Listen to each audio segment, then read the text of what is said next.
Whatever Skinamarink tells you, it's lying. Whatever it's telling you to do, wherever it's telling you to go, don't give it an inch. It doesn't have your best interests at heart. It is actively malicious and will hurt you any chance it gets. Your only option is to stop listening to it before it can burrow into your head further than it already has. But that's just it, isn't it? It's already inside. You're already inside it. It's removed the doors and the locks and windows so you can't ever escape from it, and it wants you all to itself. Of course, this isn't the literal film doing this. It's more in what it implies, or rather what it evokes in the viewer. This film is difficult to describe in layman's terms. The most straightforward summary I can manage is what the promotional material mentions. 2 children wake up in the middle of the night to find the windows and doors out of their house have disappeared. Besides that, there isn't much of a conventional plot or characters. Instead, we get impressions. Evocations of a memory to a time when the world was bigger, figuratively and literally. Memories of what it felt like to wake up at 2 in the morning when the power was out and our feet didn't quite make it to the floor from our bed, so we had to stretch and hope our toes hit the carpet. We checked to make sure the monster under our bed didn't nip at our ankles from his dark hiding spot before we felt our way to Mom and Dad's room in the pitch black darkness. The film wants us to remember the vulnerable time when the dark corners of your room were endless and the sounds of the house settling were the groaning of a sleeping beast. Yet even in that half-remembered dream state, you had Mom and Dad to rely on. You could turn on the lights to banish the monsters or call the police. But Skinamarink says otherwise. Bit by bit, the film takes these things away. It strips away the familiar and the sane. The house you once called a home loses its floor plan. It loses all familiarity until it no longer feels safe to trust anything you see and hear. Everything can change. Anything can be turned against you. A hallway stretches the length of a city block. The furniture sticks to the ceiling. Time itself exists on the whim of a sadistic, invisible power.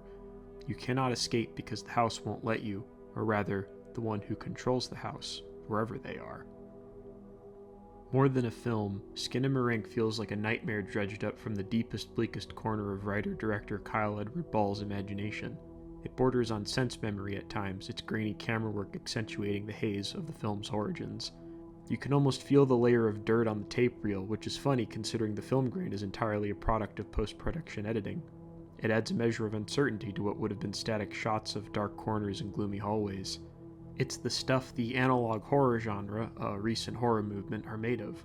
From Local 58 to the Walton Files to the Backrooms, it's this uncertainty that older media carries that is strangely entrancing yet unsettling.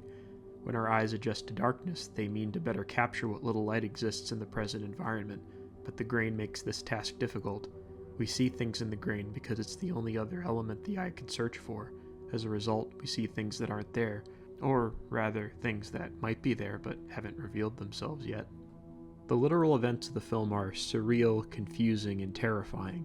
Every down to the visuals and sound is obtuse by design, violating a sense of reality which only film can do. Its imitation of outdated tape reel camera footage combined with the bizarre events on screen mean to destroy the reality of the childhood home.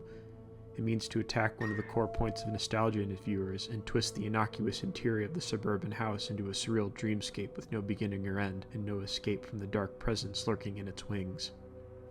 At 100 minutes, the film is quite long for a concept that feels more suited to a short film and with lacking a traditional narrative may prove to be more frustrating than frightening to casual viewers. Nearly every shot is taken up by long stretches of darkness and underlit hallways. It's often quite difficult to tell what is visible, if anything is visible at all, but at the same time, the emptiness of the camera work serves as both hypnosis and a threat. Through the long moments between cuts, we absorb this space and build a familiarity to it before its untimely corruption. Even the camera position evokes the impression of a child's eye view of the world, being close to the ground at all times. We understand this space through the perspective of the 2 children, thus we feel the impact that much harder when reality begins to crumble around them.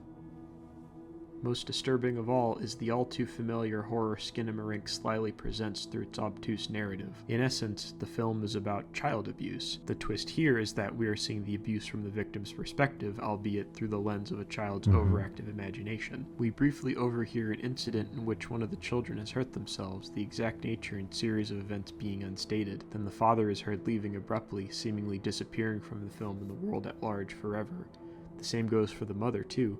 Both parents being physically absent from the film, but their distorted voices heard commanding the children.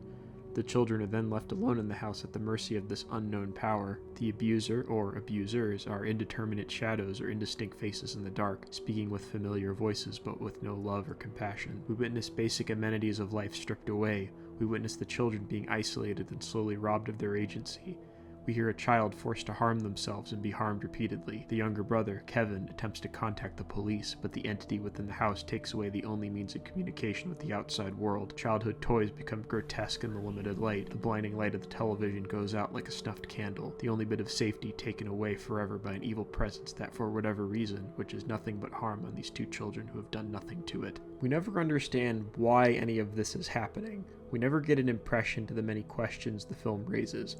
But that's the point. In situations like this faced by many children and having been experienced by many adults, we cannot truly comprehend what happened to provoke said events in our past. We're not privy to the marital strife or personal issues that plagued our caregivers, only their actions towards their children. And when children's entire worlds are their parents, to see love and affection twist into cruelty and abuse is nothing short of horrific. The last few lines of the film only solidify the utter despair at the heart of this story. In the closing minutes of the film, all we see is an indistinct faceless thing in the dark. Kevin asks for its name, but it only commands him to go to sleep. This is after a series of harrowing and disconnected scenes in which this entity has forced Kevin to hurt himself with a knife, has removed his older sister's Kaylee's face and eyes, and has seemingly warped time and space itself to further alter the house and keep Kevin in a terrible unending loop of misery and pain. He keeps asking the being for its name, but it merely commands him to go to sleep. So Kevin does. Cut to black. The end.